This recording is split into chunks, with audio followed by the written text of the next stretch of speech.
নমস্কার বন্ধুরা, কেমন আছো তোমরা সবাই? আশা করি তোমরা সবাই খুব ভালো আছো এবং সুস্থ আছো। তো welcome back to my channel gossip with রূপস। তো নতুন আরও একটা ভিডিও নিয়ে চলে এসেছি তোমাদের জন্য।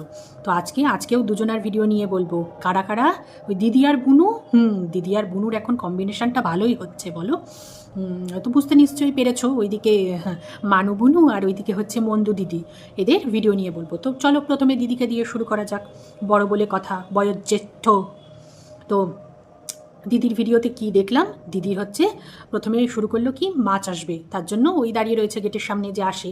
আমি খালি ভাবছি পেছন থেকে এই দৌড়িয়ে আসলো বোধহয় ছোটো মা, ও ছোটো মা বোধহয় দৌড়িয়ে এলো। ও মা, কিন্তু দেখলাম যে না, আমি ভুল প্রমাণিত হলাম, ভুল।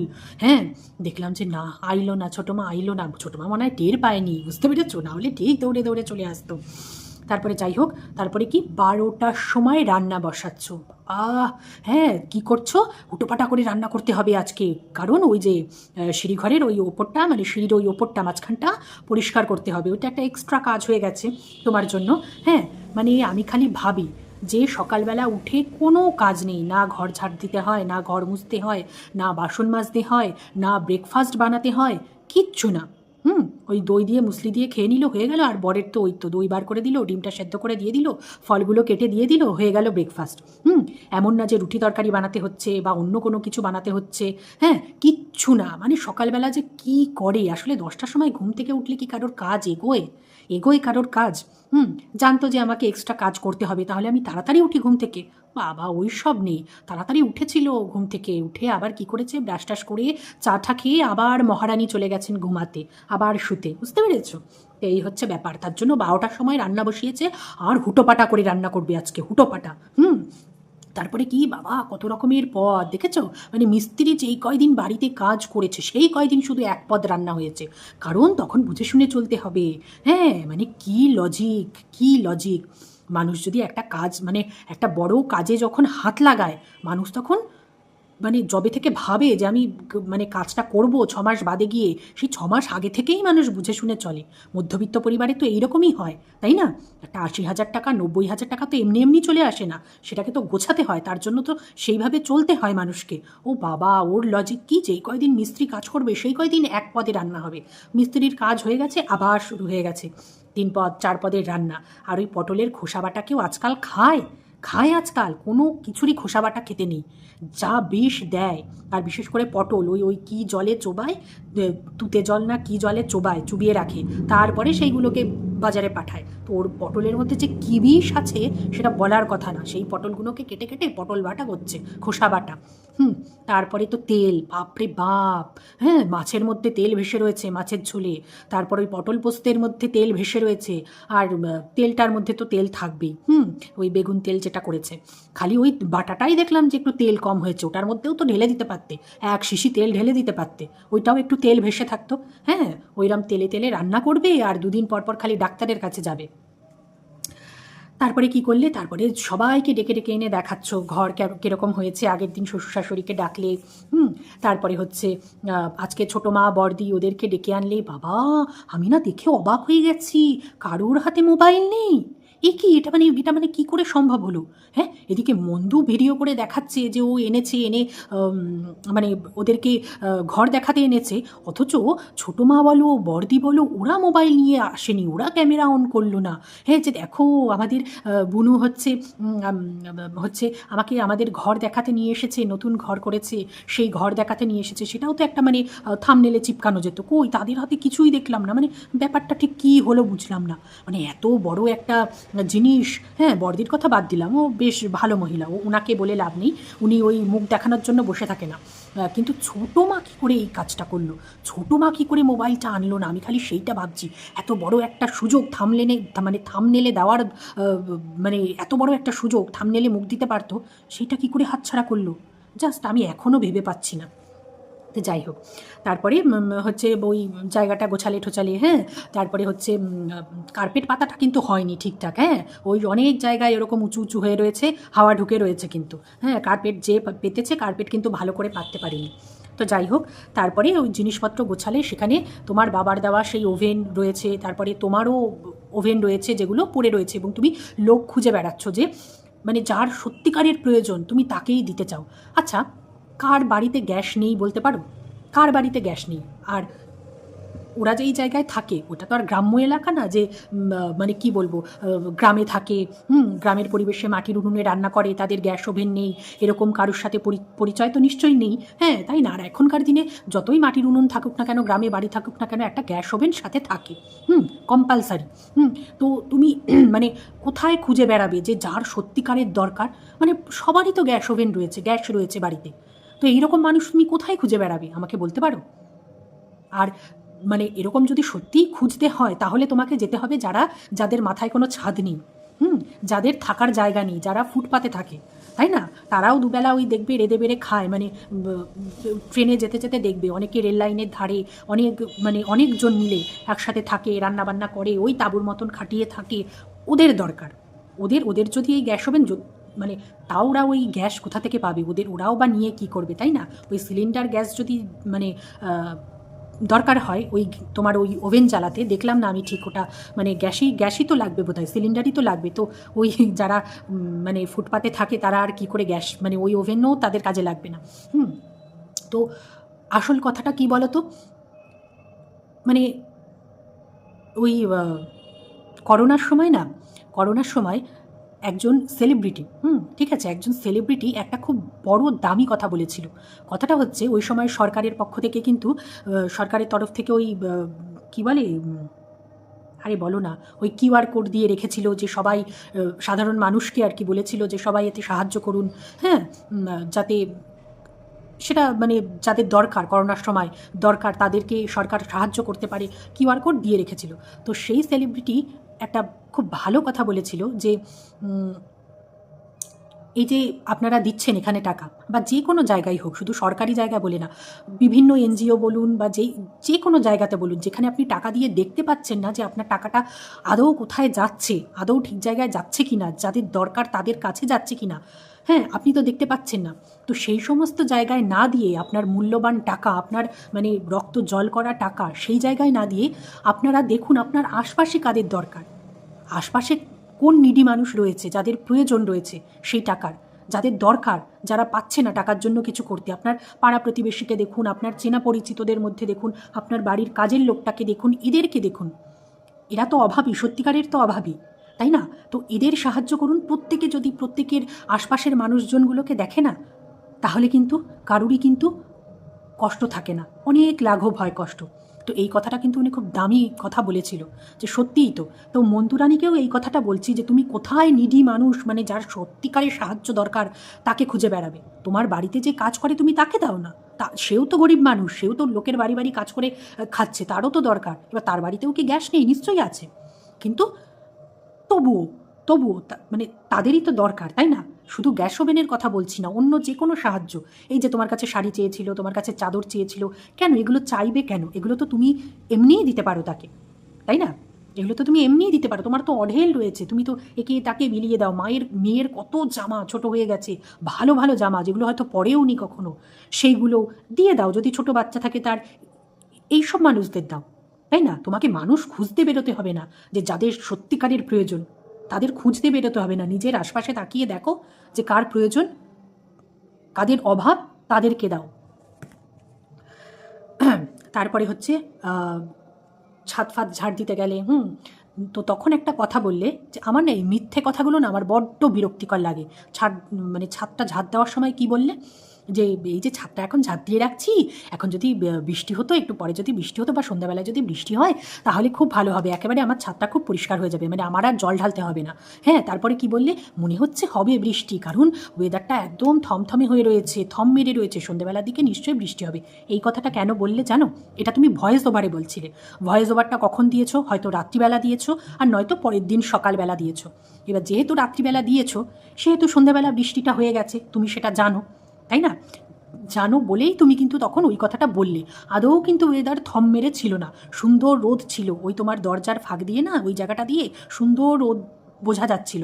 তারপরে যখন ঘরে ঢুকলে তখনও সুন্দর রোদ ছিল, আর বাইরে যখন ঝাড় দিচ্ছিলে গাছের ডালপালা, মানে কি পরিমাণে হাওয়া ছিল। তো ওয়েদার কোথায় থম মেরেছিল? আমি তো থম মারা, মানে কাকে বলে থম মারা তাহলে? যখন গাছপালার একটা পাতাও নড়বে না, একদম মানে নিস্তব্ধ, কেমন একটা থমথমে, সেইটাকে বলে থম মারা। হাওয়া দিচ্ছে, কি সুন্দর হাওয়াতে উড়িয়ে নিয়ে যাচ্ছে, সুন্দর রোদ উঠেছে, ওটা নাকি থমথমে। এই মিথ্যে কথাগুলো কেন বলো? ভয়েস ওভারে বলতেই পারতে যে হ্যাঁ আমি এখন রাত্রিবেলা ভয়েস ওভার দিচ্ছি, তো মানে সন্ধ্যেবেলা বৃষ্টিটা হয়ে গেছে বলে আমি এই কথাটা বললাম, এটা বললেই হয়ে যেত। অত তো মিথ্যে বলার দরকার নেই। তোমার কাছ থেকে অন্তত এইগুলো আশা করা যায় না যে তুমি এরকম মিথ্যে বলে ভিডিও বানাবে। এগুলো কিছুই না, বলার মতন হয়তো কিছুই না, আবার অনেক কিছু। আচ্ছা, তারপরে ওই জুতো রাখার জায়গা নিয়েও মানে তোমার শাশুড়ি বানিয়ে রেখেছে এক অকর্মণ্য, হ্যাঁ, আর তারপরে বিয়ের পর তুমি বরকে বানিয়ে রেখেছো এক অকর্মণ্য, হ্যাঁ, তাই না? আবার সেইটা দেখে দেখে তোমার মেয়েটাও শিখছে, সেটা মেয়েটাও শিখছে। ভালো কিছু শেখানো যায় না বলো? কেন 15 বছর বিয়ে হয়েছে, এখনো পর্যন্ত শেখাতে পারলে না যে জুতোর র্যাকে জুতোটা রাখার জন্য? হ্যাঁ, এতটুকু মানে শেখাতে পারলে না, এই জিনিসটা শেখানো গেল না? এগুলো তো কি বলবো, আর এগুলো মায়েদের দোষ, আগে মায়েদের দোষ, আর বিয়ের পরে হচ্ছে বউয়েদের দোষ। জলটা নেড়ে কুটোটা নেড়ে মানে খায় না, কি অবস্থা! এই যে বিকেলবেলা বসে বসে গাছের ইয়েগুলো তুলছিলে, আগাছাগুলো তুলছো টবের থেকে, কেন এগুলো বর করতে পারি না? এগুলো কি কাজ, হাতি ঘোড়া কি কাজ? বিকেলবেলা ঘুম থেকে উঠলো, ঘুম থেকে উঠে তো এই কাজগুলো তো করাতে পারো। জল বোতলগুলো ভরে রাখলো, সেটাও এখন কাজের বউকে দিয়ে করাও। সন্ধ্যাবেলা চাটা করলো, সকালবেলা চাটা করলো, কি এগুলো করা যায় না? কি আশ্চর্য! মানে আমি খালি ভেবে পাই না, মানে কুড়েমিরে না একটা লিমিট থাকে, কুড়েমির একটা লিমিট থাকে, সেগুলো তোমার বর মানে একেবারে পার করে গেছে। ওই যে তোমার শ্বশুর বলতো না, যে তুমি যখন বলতে যে বাবা কাজ করতে বলো তোমার ছেলেকে, দেখতে পাচ্ছ না কি বসে রয়েছে, তখন ওই যে তোমার শ্বশুর বলতো না যে ও তো ওই রকমই, জানো না, এখন আমি কি বলবো, তুমি করেছো এখন তুমি বোঝো, ওই রকম বলতো না? মানে বাবা মাও হাল ছেড়ে দিয়েছে, হ্যাঁ, বাবা মাও হাল ছেড়ে দিয়েছে যে এই ছেলের তারা হবে না কিছু। তো এটাই হচ্ছে ব্যাপার। আচ্ছা, তারপরে ওই আগাছা তোলা নিয়ে কী নাটক করছো, কী নাটক করছো! কোনোদিনও যেই কাজ করিনি সেই কাজ এখন করছি, হ্যাঁ, মানে কী একেবারে মানে হাতি ঘোড়া কাজ, আর কী একেবারে যে মানে কি বলবো, আলালির ঘরের দুলালি, আগাছা তুলতে গেলে ওনার হাত নষ্ট হয়ে যাবে, কি হয়ে যাবে, কেঁচো লেগে কী হয়ে যাবে, এ হয়ে যাবে, তা হয়ে যাবে, হ্যাঁ। আবার আবার কত ঢং করে বলছো যে তোমরা আবার কি বলবে, যে তোমরা দেখে হয়তো বলবে ই বেবে এটা রোজকার কাজ, এতে আমি রোজকার করি, কিন্তু আমার কাছে এটা রোজকার কাজ নয়, বিশ্বাস করো, এটা আমি প্রথমবার করছি। তো কি একেবারে হয়ে গেছে, প্রথমবার করছি, এগুলো কি আবার কেউ কাউকে শিখিয়ে দিতে পারে? এগুলো কোনো শেখানোর মতন কাজ না। একেবারে কি এমন কাজ করছে যেটা আবার আমাদেরকে দেখাতে হচ্ছে, আবার বলতেও হচ্ছে ন্যাকামো করে। ন্যাকা কি তোমায় এমনি বলা হয়? ন্যাকা তোমায় এমনি এমনি বলা হয় না। সে যাই হোক, তারপরে হচ্ছে ননদকে ফোন করেছো, ননদকে ফোন করে অনেকবার ডেকেছো, অনেকবার বলেছো আয় এসে দেখে যা, কিন্তু ননদ আর আসেনি, তাই না? ওর হয়তো কোনো মানে কাজ রয়েছে, বুঝতে পেরেছো, দুদিনের জন্য শ্বশুরবাড়ি গেছিলো, তারপরে বাড়িতে এসেও বোধহয় কাজ টাজ ছিল, তার জন্য আসতে পারিনি। মানে কত যে ঢাকবে, বুঝতে পেরেছো, কত যে ঢাকবে, মানে তুমি তাকে বোন ছাড়া ভাবোই না, কোনো দিন ননদ বলে ভাবোই নি, হ্যাঁ, নিজেই বলছো। অথচ সে দেখো, সে তো পাত্তাই দেয় না দেখি, মানে তুমি বোন বোন বোন বোন করে পাগল, তো সে তো তোমায় পাত্তাই দেয় না, ওই মানে ওইখানেই থাকে, বাপের বাড়িতেই তো পড়ে রয়েছে, আজকে 2 বছর বোধহয় বাপের বাড়িই পড়ে রয়েছে, কেন যে বাপের বাড়ি পড়ে রয়েছে জানি না।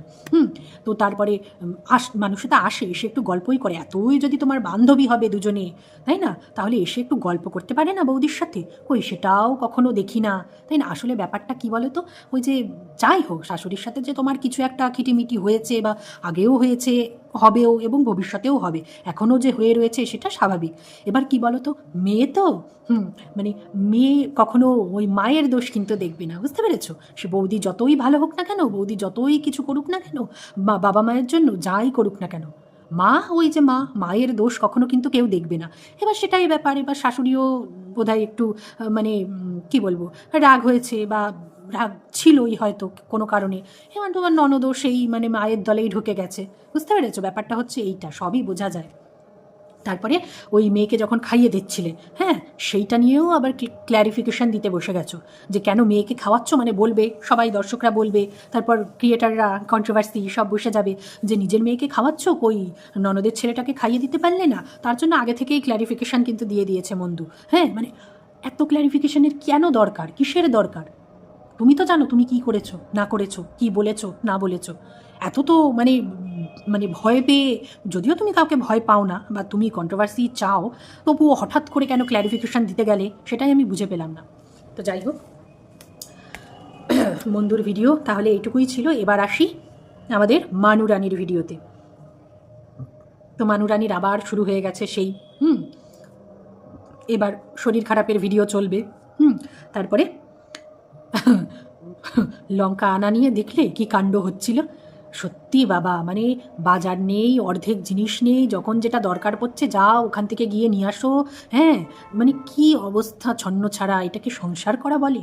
হ্যাঁ, রান্না করতে যাচ্ছ, কিছু নেই, বসে রইলে বর ছুটলো বাজার করতে, খেতে বসছো, লঙ্কা নেই, ব্যাস আবার বরকে পাঠাচ্ছ দোকান থেকে আনতে। যাই হোক, মানুষের মুড সবসময় মানে ইয়ে থাকে না, সে তো ঘরের কাজ করছে, করেই যাচ্ছে যবে থেকে প্রেগনেন্ট হয়েছো, তারপরে দোকানও সামলাচ্ছে। হ্যাঁ, সবসময় হয়তো মুড ভালো থাকে না, সে লঙ্কা আনবে না আর তাকে দিয়েই জোর করে আনাবে। হ্যাঁ, শেষে ওই সিম্প্যাথি কার্ডটা খেললে যে তাহলে দাও, আমাকে পয়সা দাও, আমি যাচ্ছি। বাবা, পয়সা যেন তোমার কাছে থাকে না এমন একটা ভাব করছো। তারপরে বসে গেলে হচ্ছে ওই কিছু কথা বলতে। তোমাকে হয়তো কমেন্ট করেছে যে কেউ একজন কমেন্ট করেছে যে তোমার ভাইপোকে কেন কিছু কিনে দিলে না, মেলাতে গিয়ে খাবার কেন কিছু কিনে দিলে না, বা হচ্ছে কোনো জিনিস বলো, যাই বলো, কিন্তু কেন কিছু দিলে না। তো সেটার ক্ল্যারিফিকেশান দিচ্ছ যে আমরা তো সব কিছু ক্যামেরার জন্য করি না, ক্যামেরার বাইরেও অনেক কিছু থাকে, ক্যামেরার বাইরেও আমরা অনেক কিছু করি যেগুলো আমরা ক্যামেরাতে দেখাই না। তারপরে বললে যে এই দিয়েছিলে, এই মানে খাইয়েছিলে, বা এই খেলনাগুলো মানে কিনে দিয়েছিলে, তারপরে ভাইজির জন্যও পাঠিয়ে দিয়েছো। হ্যাঁ, সেগুলো বললে। এবার দেখো, এই কথাগুলো যেগুলো বলেছো একদম 100% সত্যি কথা। দেখো, সবসময় যে শুধু খারাপটাই বলবো, ভালোটা কিছু চোখে দেখতে পারবো না, না, ওই রকম কন্ট্রোভার্সি করতে বসিনি, ঠিক আছে? খারাপটা দেখলেও বলবো, ভালোটা দেখলেও বলবো। একদম খাঁটি কথা বলেছো যে তোমরা কাকা কাকিমা, তোমরা যতটুকু করছো, মানে যতটা ভালোবাসছো, যথেষ্ট। এরকম এত কেউ করে না, কোনো কাকা কাকিমা করে না। বললে তো হলো না? তো দেখি তো বাচ্চাগুলোর জন্য সব সময় কিনে দেওয়া বলো, এটা ওটা সেটা তো কিনতেই আছো, দিয়েই যাচ্ছ। হ্যাঁ, তারপরে ক্যামেরার বাইরেও তো রয়েছে, তাই না? শুধু তো ক্যামেরার সামনেই এত কিছু, ক্যামেরার বাইরেতেও করছো, তো সেগুলো তো দেখছি অবশ্যই। তো মানে কি বলবো, সত্যি ওই যে বললি না, বাচ্চারা যেখানে ভালোবাসা পায় সেখানেই কিন্তু আসতে চায়, তাই না? ওই যে অর্ক যেরকম বলছে যে তোমাদের বাড়িতে যাব বা তোমরা গেলেও, হ্যাঁ, তখনও তারা কত খুশি হয়, থাকতে বলে, হ্যাঁ, যে 50 বছর তোমরা থাকো। তো এটাই হচ্ছে ব্যাপার, বাচ্চারা যেখানে ভালোবাসা পাবে সেখানে, এমন না যে মানে তোমরা কিনে দিচ্ছ বলেই, হ্যাঁ, বা তোমরা এত কিছু দিচ্ছ বলেই তারা ভালোবাসছে। বাচ্চারা ওই রকমই, বাচ্চাদের কিছু নাও দাও, যদি শুধু ভালোবাসা দাও না, ওরা কিন্তু আসবে, সেইখানেই আসবে, তার কাছেই আসবে। তো এটাই ব্যাপার। আর সত্যি তো তোমরা তো বাবা মা নও, তাই না? তোমরা কেন 100% করবে? তোমরা কেন সব কিছু করবে ওদের জন্য? কেউই করে না। হ্যাঁ, নিজেদের সন্তান আসছে, সেখানে তোমাদের সন্তানকে তো তোমরা অবশ্যই 100%, যে যার সন্তানকে সে করবে। আর তোমরা কাকা কাকিমা হিসাবে যেটুকু করছো, যথেষ্ট। ওই যে আগের দিন কি একটা কমেন্ট করেছিল না, যে বাচ্চাটাকে কি একটা কিনে দিলে না, আমার ঠিক মনে পড়ছে না। হ্যাঁ, কি একটা কিনে দিলে না, সেই নিয়ে একটা বেশ কমেন্ট এসেছিল। ও ব্যাগ, ওই যে পিট ব্যাগটা, মানে পিট ব্যাগ বলছি, স্কুলের ব্যাগটার বোধহয় চেন ছিঁড়ে একদম যাচ্ছে তাই অবস্থা ছিল। তো সেখানেও তোমাকে কমেন্ট করেছে যে তুমি একটা ব্যাগ কিনে দাও, অর্ককে একটা ব্যাগ কিনে দাও। কেন ভাই? ওর কাকা কাকিমার কি ঠেকা পড়েছে ব্যাগ কিনে দেওয়ার? তার বাবা মা নেই? তার তো বাবা মা রয়েছে, তারা দেবে কিনে। ওরা দুদিনের জন্য আসে, ঘুরতে আসে, ওদের যতটুকু যা করার ওরা করে, যথেষ্ট করে। এর বাইরে মানে কি, এর বাইরে কি সব দায়িত্বই ওদের নিয়ে নেবে নাকি? ওদের জীবন নেই, ওদের সংসার নেই? একটা বাচ্চা আসছে, ওদের কি মানে তাদের দেখতে হবে না? তাকে দেখতে হবে না? তার ভবিষ্যৎ নেই? তাদের বাচ্চার ভবিষ্যৎ নেই? অন্যের বাচ্চাকে নিয়ে পড়ে থাকবে? আর তাদের যদি মানে এতগুলো বাচ্চা দেখার সামর্থ্যই না থাকে, কেন নিয়েছে এতগুলো বাচ্চা? তাদের ক্ষমতা তো তারা জানে, তাদের যোগ্যতা তো তারা জানে বাবা মা হিসাবে, যে আমরা এরকম কাজ করি, আমাদের এতখানি ইনকাম, আমরা, হ্যাঁ, একটা বাচ্চা তো মানুষ নেবেই, এটা তো খুব স্বাভাবিক। 3-3টে বাচ্চা, হ্যাঁ, মা সারাক্ষণ সেলাই করে যাচ্ছে আর বাবা হচ্ছে ওই ইয়ে চালায়। হ্যাঁ, সেইখানে কিসের দরকার 3টে বাচ্চার, আমাকে বলো তো? তা সেইখানে তুমি তোমার সন্তানকে দিতে পারছো না, হ্যাঁ, তা কাকা কাকিমা সেখানে দেবে কেন? এগুলো তো বাবা মায়েদের বোঝা উচিত, হ্যাঁ, যে এতগুলো বাচ্চার তো দরকার নেই। আমরা যদি বাচ্চার একটা ভালো ভবিষ্যৎই না দিতে পারি, সমস্ত কিছু যদি তাদের শখই না পূরণ করতে পারি, সমস্ত বলছি না, মানে যতটুকু যেইভাবে করার দরকার, যতটুকু, হ্যাঁ, সেইগুলোই যদি পূরণ করতে না পারি, তাহলে কেন নেব বাচ্চা কাচ্চা? কিসের জন্য? সেগুলো তো বাবা মার বুঝতে হবে, সেগুলো কাকা কাকিমা কেন বুঝতে যাবে? তাদেরও তো ভবিষ্যৎ আছে নাকি? তো এই সমস্ত কমেন্টগুলো একটু বুঝে শুনে করার দরকার, তাই না? ওই রকম বলা সহজ, ঠিক আছে? যারা এই কমেন্টগুলো করছে তারা যে তাদের আত্মীয় স্বজন বলো তাদের নিজেদের লোকের জন্য কতটা কি করে সেটা হচ্ছে দেখার বিষয়। সেগুলো তো কেউ দেখতে যাচ্ছে না, এসে কমেন্ট করে দেওয়া মানে দিয়ে যাওয়া খুব সহজ। তো এই হচ্ছে ব্যাপার। ও তারপরে খাওয়া নিয়েও কত লোকের কত মন্তব্য, হ্যাঁ, যে এত খাচ্ছ, এত কি করে খাও, রাক্ষসীর মতন খাও। দেখো একটা কথা বলি, মানুষ যখন এত বাজে কমেন্ট করে খাওয়া নিয়ে, খাওয়াটা না দেখালেই হয়, এইটা হচ্ছে আমার কথা। খাওয়াটা দেখিও না। আর সত্যি কথা বলতে দেখানো উচিতও না। খাওয়াটা হচ্ছে মানে কি বলবো, মানে এখন মানে নিজেদের লাইফস্টাইল দেখিয়ে মানুষ সবই তো মানে দেখাতে অভ্যস্ত হয়ে গেছে, সবই তো দেখাচ্ছে, তাই না? এবার খাওয়াটাও কেন বাদ যায়? কিন্তু আমার মতে কিছু জিনিস অন্তত প্রাইভেট রাখা উচিত, বিশেষ করে খাওয়া দাওয়ার ব্যাপারে। হ্যাঁ, প্রচুর মানুষ তো দেখছে, কে কীভাবে দেখে না দেখে, হ্যাঁ, এগুলো তো বলা যায় না। কি দরকার, তাও আবার এই সময়? এর দরকার নেই তো। যখন দেখছো এত নেগেটিভ কমেন্ট করছে খাওয়া নিয়ে, তাহলে সেখানে দেখিও না, তাহলেই মিটে যায়। তোমরা দেখাবেও, আবার লোকে কমেন্টও করবে, আবার মানে সেখানে সেটা নিয়ে বলতেও বসে পড়বে। আরে না দেখানোটা তো বাবা তোমাদের হাতে আছে, সেইটা তোমরা করো। সেটাও তোমরা করবে না, তোমরাও দেখাবে। তাহলে দুজনেই যদি মানে দুদিক থেকেই যদি সবাই মানে কি বলবো, ওই জেদ নিয়ে বসে থাকো, তাহলে তো হবে না, তাই না? তো এটাই হচ্ছে ব্যাপার। তো চলো, আজকের মতন ভিডিওটা তাহলে আমি এখানেই শেষ করছি। কেমন লাগছে আমার ভিডিও জানাতে অবশ্যই ভুলো না তোমরা। তো আজকের মতন টাটা, বাই বাই।